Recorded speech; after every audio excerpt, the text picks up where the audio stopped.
The gentle click of keys on his ultra-thin, custom-built laptop was the only sound breaking the afternoon serenity in Elliot Turner's new backyard.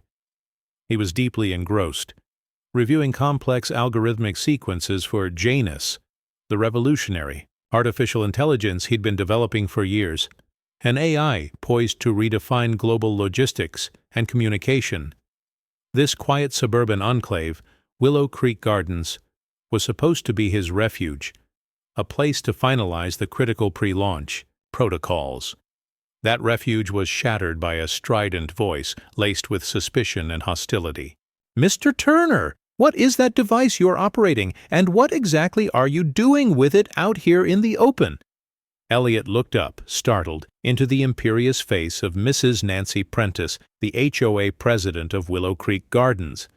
She stood at his property line, flanked by two burly men wearing HOA community safety armbands, their expressions mirroring her aggressive disapproval. "Good afternoon, Mrs. Prentice," Elliot began, attempting a polite tone. "This is my personal laptop. I'm working on a software project." "Software project?" Nancy sneered, her eyes narrowing at the sleek, unmarked laptop. It had no visible logos, a matte black finish, and several unusual custom ports. "Or are you hacking into our neighborhood Wi-Fi, stealing our residents' personal data? We've had reports, Mr. Turner, of unauthorized network intrusions ever since you moved in. That laptop looks more like some kind of illegal signal interception device. Confiscate it, gentlemen." Before Elliot could react, or even properly shut down the highly sensitive AI prototype he was working on, the two men pushed through his gate, roughly shouldered him aside, and snatched the laptop from his garden table. The device, containing years of irreplaceable research and an AI valued conservatively at $5 million in its current prototype stage, was now in their clumsy, aggressive hands. "Stop, you can't do that!" Elliot cried out, lunging for his machine, his voice a mixture of disbelief and panic. "That is my private property. It contains highly confidential proprietary research. It's incredibly valuable." "Valuable for what, Mr. Turner?" Nancy cackled as one of her men handed her the laptop. She held it up as if it were a biohazard. "Valuable for spying on our children, for identity theft, for cyber terrorism. This isn't just a laptop. It's a weapon in the hands of a potential hacker." She then raised a megaphone, seemingly a standard HOA presidential accessory in these parts. "Attention, Willow Creek Gardens!" Her amplified voice boomed across the manicured lawns.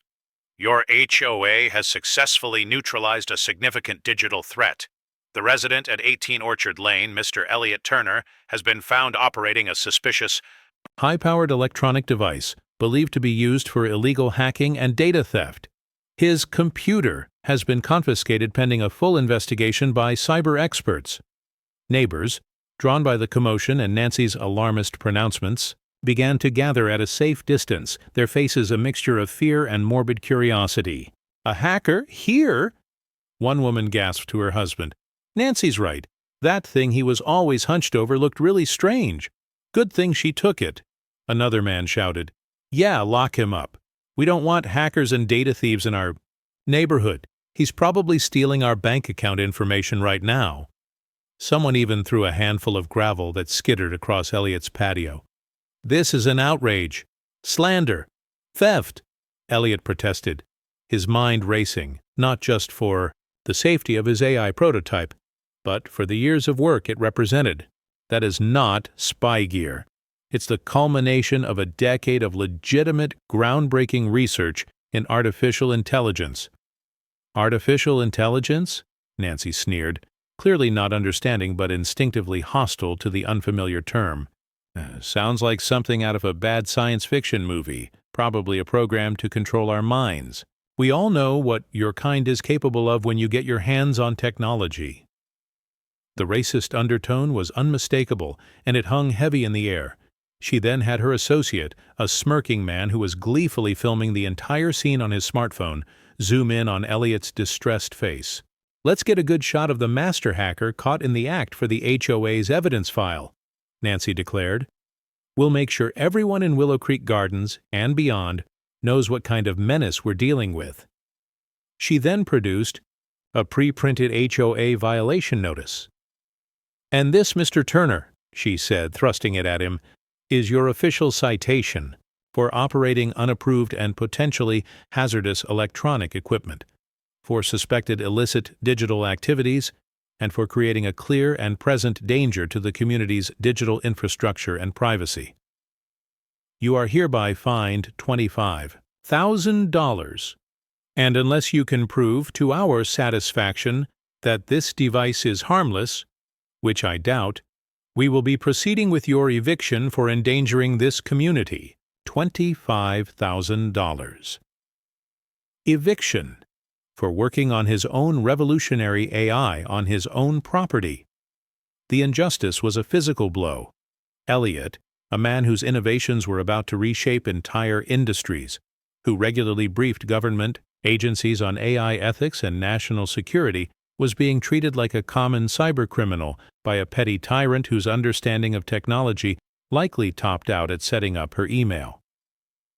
The video, as promised, was online within minutes, titled, "Willow Creek HOA nabs high-tech hacker. Is your data safe?" It was a vile piece of propaganda, intercutting shots of Elliot's confiscated, sophisticated laptop with fear-mongering text about cybercrime and close-ups of Elliot's understandably agitated face. The comment section exploded with racist caricatures, calls for his arrest, and praise for Nancy's brave stand against technological terrorism. Elliot Turner, CEO of the multi-billion-dollar tech giant TechSyn Global, the parent company of the Tech Trend brand for his AI division, inventor of the Janus AI, stood in his violated yard, his priceless prototype stolen, his reputation in tatters, his home threatened.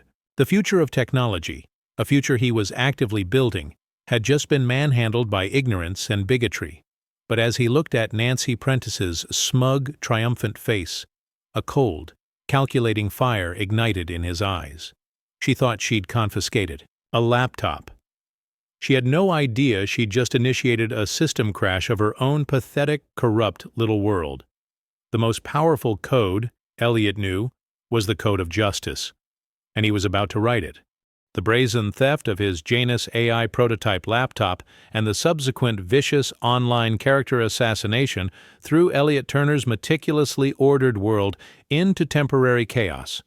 This wasn't just an attack on his property, it was an assault on years of groundbreaking research, a potential multi-billion-dollar enterprise, and perhaps even the future of artificial intelligence. His first calls, made from a secure, encrypted satellite phone he kept for emergencies, were to his chief technology officer at TechSyn Global, Dr. Eris Thorne, and to the head of their formidable in-house legal department, a woman named Cassandra Voss, renowned for her ruthlessness in intellectual property battles. "They have Janus Prime?" Eris had choked out, his voice a mixture of disbelief and horror. "The physical unit? Elliot? The source code? The neural network architecture? If they even attempt to access it improperly—" "I know, Eris, I know," Elliot had said, his voice tight with controlled fury. "Assume it's compromised. Initiate. Protocol Chimera. Full data isolation on all connected R&D servers. Accelerate backup prototype activation. Cassandra, I need that laptop back, and I want Nancy Prentice and this entire HOA buried under so much litigation they'll be paying damages for generations."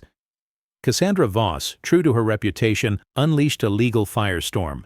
A cease and desist letter, so scathing it could peel paint, was hand-delivered to Nancy Prentice and every member of the Willow Creek Gardens HOA board by a team of grim-faced corporate lawyers. It demanded the immediate, untouched return of a highly proprietary and invaluable advanced technology prototype, property of TechSyn Global, valued in excess of $5 million for its current hardware and software components alone, with potential intellectual property value orders of magnitude higher. It detailed the severe federal and state penalties for corporate espionage, theft of trade secrets, conversion of property, and defamation, and gave them 24 hours to comply before TechSyn Global sought emergency injunctive relief and punitive damages that would, as Cassandra put it, make their eyes water for a decade. Nancy Prentice received this legal broadside and, instead of recoiling in terror, saw it as absolute, incontrovertible proof of Elliot's villainy. She triumphantly waved the letter, with its talk of proprietary technology and multi-million-dollar value, at an emergency HOA Cyber Defense Council meeting she convened in her living room. The council consisted of herself, her tech-illiterate nephew Kevin, who once managed to install a printer driver, and the ever-present Mrs. Henderson, who now wore a tinfoil hat to protect her brainwaves from the hacker's signals. "Look at this!" Nancy shrieked, her voice quivering with a mixture of fear and righteous indignation. "He admits it. He admits his laptop is some kind of proprietary technology worth millions. What did I tell you? It's a weapon. A super hacker device. He's probably part of a Russian or Chinese cyber warfare unit. This isn't just a local peeping Tom. This is a threat to national security. We can't return it. We have to get it to the real authorities. The FBI. Homeland Security." Her nephew, Kevin, meanwhile, had been given the honor of trying to crack into the hacker's device. The Janus Prime prototype, of course, was protected by multiple layers of military-grade encryption, biometric scanners, and a self-destruct sequence for its core AI data if tampered with improperly. Kevin, armed with a YouTube tutorial on how to reset a Windows password and a paperclip, predictably failed, nearly electrocuting himself on a custom capacitor in the process. He did, however, manage to severely scratch the laptop's unique alloy casing and break off one of the custom data ports with a pair of pliers. He reported back to Nancy that the device was definitely foreign-made, probably military-grade, and full of dangerous, unreadable code that tried to attack my computer. This expert testimony only fueled Nancy's paranoia. The HOA, under Nancy's frantic direction, doubled down on their public campaign. The loudspeaker announcements now warned of an international cyber terrorist and his weaponized laptop. The online posts featured artists' impressions of what the hacker code on Elliot's laptop might look like, usually random strings of ones and zeros with skulls and crossbones. They urged residents to change all their passwords, cover their webcams, and report any suspicious Wi-Fi signals or unusual behavior from their smart appliances, which Nancy attributed to Elliot's hacking waves. The neighborhood was descending into a state of tech-induced mass hysteria. How could one woman's profound ignorance and prejudice create such a farcical yet dangerous reality? Elliot, meanwhile, was a study in controlled fury and strategic patience. His legal team was preparing for war.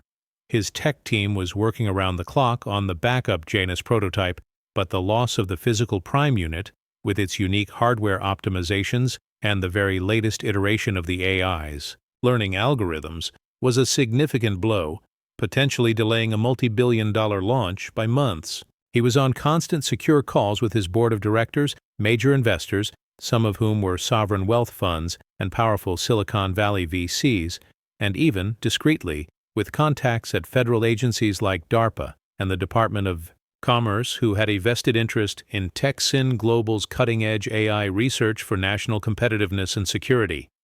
These high-level interactions, of course, were fodder for Nancy's spies. One afternoon, a discreet armored courier van, the kind used for transporting highly sensitive materials or large sums of cash, arrived at Elliot's house. It was delivering replacement, custom-fabricated server components and a new, heavily encrypted development laptop, so Elliot could attempt to remotely interface with some of Janus Prime's non-compromised cloud-based neural network components. Mrs. Henderson, observing from her window with a telescope she'd bought from a survivalist website, nearly had an aneurysm. "Nancy, they're delivering more of it, suitcases, probably full of cash from his hacker bosses, or maybe more bomb parts, and the van was bulletproof. He's expecting a shootout." Elliot, during a tense video conference with his lead AI ethicist and a panel of legal scholars discussing the implications if Janus Prime's core code was somehow breached by the HOA's bungling, was overheard by Mrs. Henderson's long-range microphone, another new acquisition, saying things like, "The potential for uncontrolled replication, cascading algorithmic bias, existential risk mitigation protocols.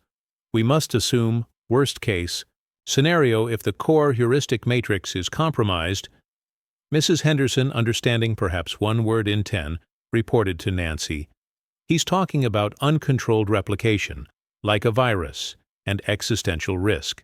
He's planning to unleash a cyber plague. This is it, Nancy. He's going to destroy the world from his backyard."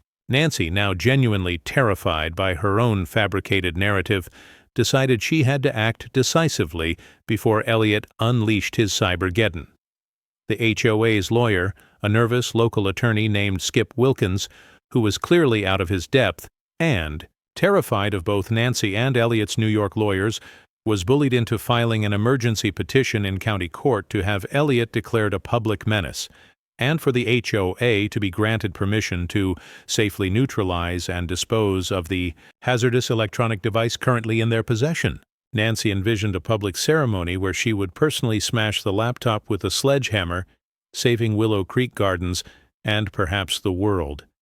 The absolute peak of this farce, the moment of supreme injustice before the inevitable reversal, came when Nancy Prentice, emboldened by a temporary and highly questionable restraining order against Elliot, approaching within 50 feet of HOA officials or the confiscated device, which Skip had somehow managed to obtain from a bewildered local magistrate based on Nancy's hysterical testimony about imminent cyber attack, decided to stage her grand finale. She announced, via flyers and her trusty loudspeaker, a community laptop decontamination and public safety briefing to be held in her own spacious front yard. She promised to reveal the terrifying contents of the hacker's device, which of course she couldn't access, and to then publicly neutralize the threat. She invited all residents and the local news, who were now following the crazy HOA versus alleged hacker story with bemused interest. She even, in a fit of supreme arrogance, sent a formal HOA notice to Elliot's lawyers, inviting their client to witness the decommissioning of his illegal apparatus from a safe distance. Elliot's lawyers, of course, immediately filed for an emergency federal injunction to prevent the destruction of their client's multi-million-dollar intellectual property and to compel the immediate return of the stolen prototype. The federal judge, after a very brief review of Texan Global's initial filings, granted it. The stage was set. Nancy Prentice, surrounded by her supporters, her nephew Kevin holding the scratched and battered Janus Prime laptop with a pair of barbecue tongs, a ceremonial sledgehammer resting on a velvet cushion beside her, was about to address the assembled crowd and the local news cameras. She felt like a hero, a digital Joan of Arc. She had absolutely no idea that several unmarked cars containing very serious-looking gentlemen from the FBI's cybercrime and intellectual property divisions, along with Elliot Turner's full legal and PR team, and reporters from every major tech publication in the country, Nancy Prentice stood on a makeshift stage in her own front yard, resplendent in what she clearly considered a power outfit, a ceremonial sledgehammer resting on a nearby velvet cushion. Her community laptop decontamination and public safety briefing was in full swing. A crowd of about 30 Willow Creek Gardens residents, along with a bemused local news crew, watched as her nephew, Kevin, wearing oversized rubber gloves and safety goggles, held Elliot Turner's sleek black prototype, laptop aloft with a pair of barbecue tongs. "And now, my friends and neighbors," Nancy boomed into her microphone, her voice quivering with self-importance, "the moment we've all been waiting for, the moment we rid Willow Creek Gardens and perhaps the world of this diabolical hacking device, this weapon of a technological terror." She gestured towards Kevin.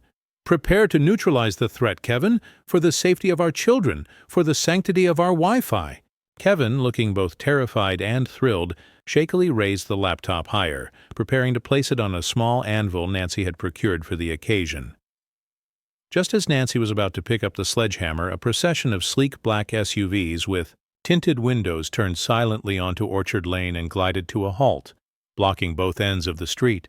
Doors opened, and out stepped not local HOA enforcers, but a formidable group of individuals.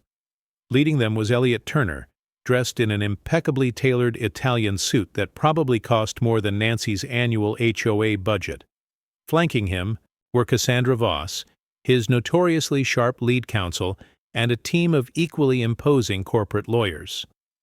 Behind them, several stern-faced men and women in dark suits, subtly displaying FBI and Federal Trade Commission credentials, fanned out, and bringing up the rear was a throng of journalists and camera crews from every major tech publication, national news network, and even a few international outlets, their equipment far more sophisticated than the local news teams.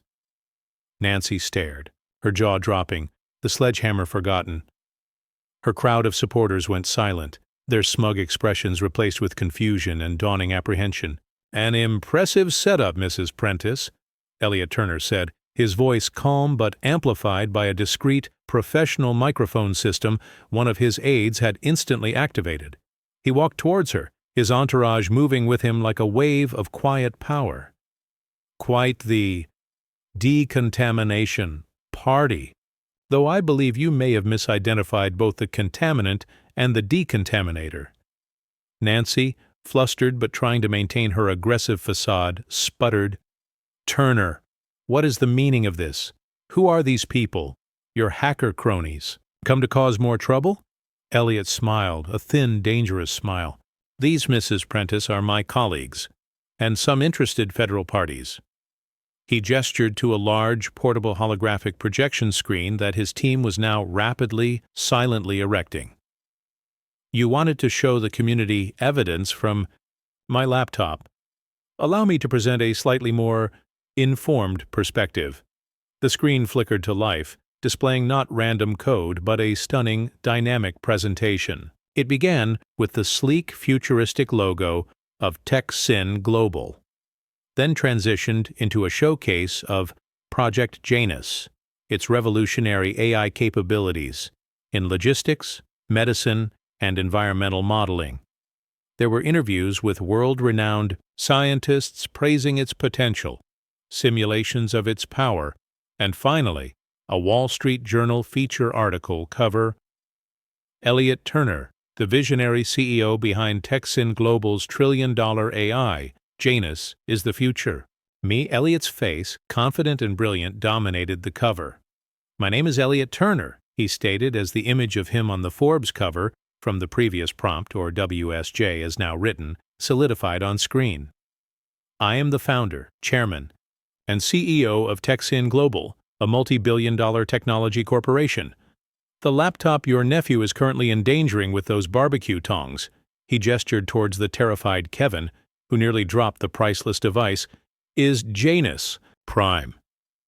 It is a singular, irreplaceable, fully sentient Level 4 artificial intelligence prototype. Its research and development costs to date exceed $500 million. Its intellectual property value is conservatively estimated in the tens of billions. It is, quite frankly, Mrs. Prentice, the future of global technology. And you were about to smash it with a hardware store sledgehammer." The silence in Nancy's yard was absolute, broken only by the frantic clicking of cameras from the national press.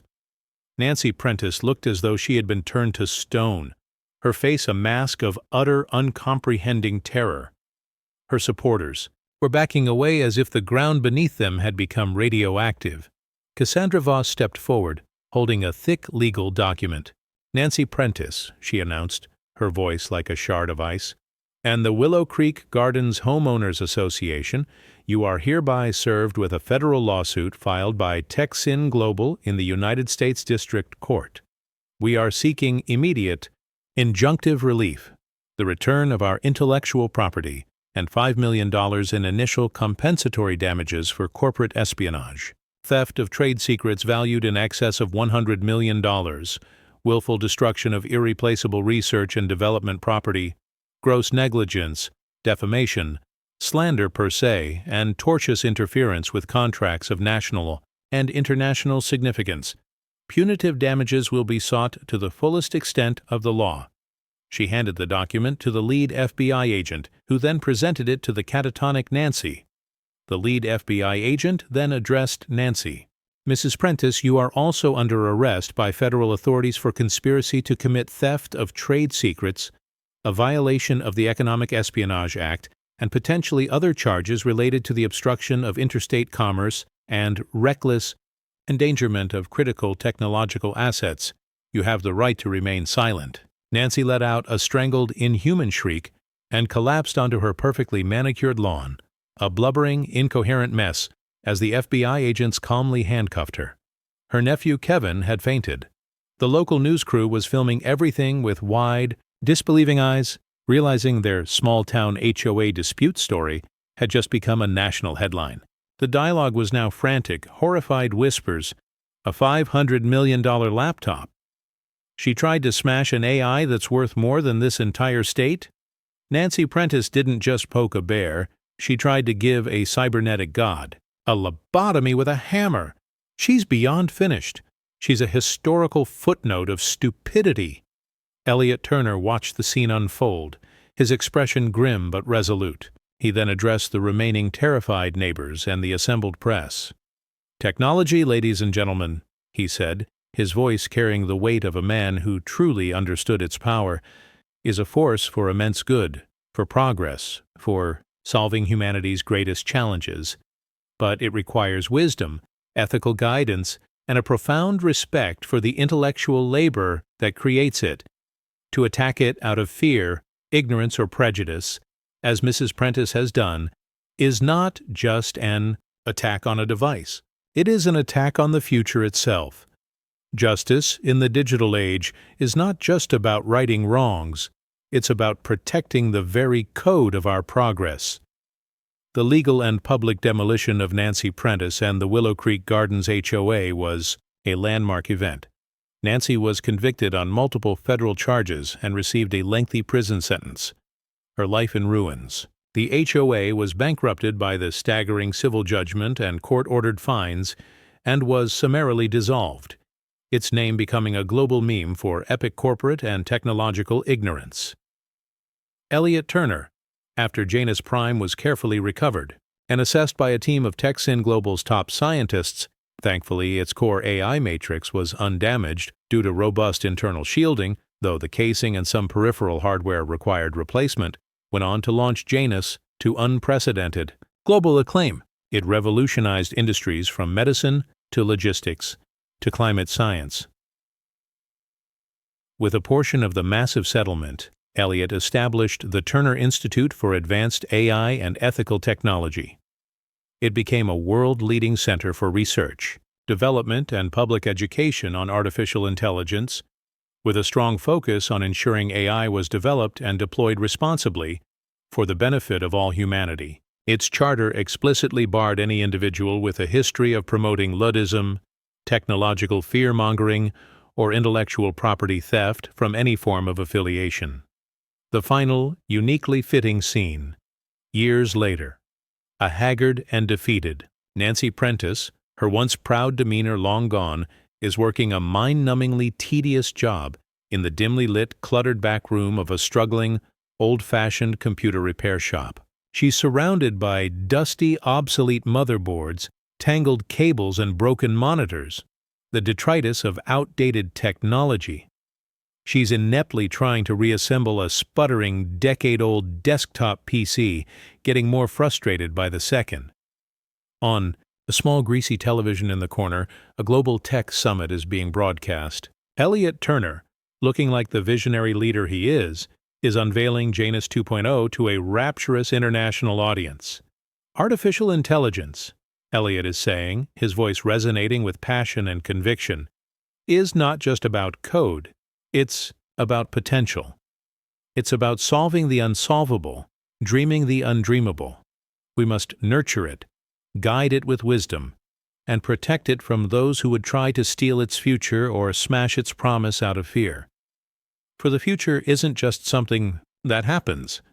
It's something we build, one line of ethical code, one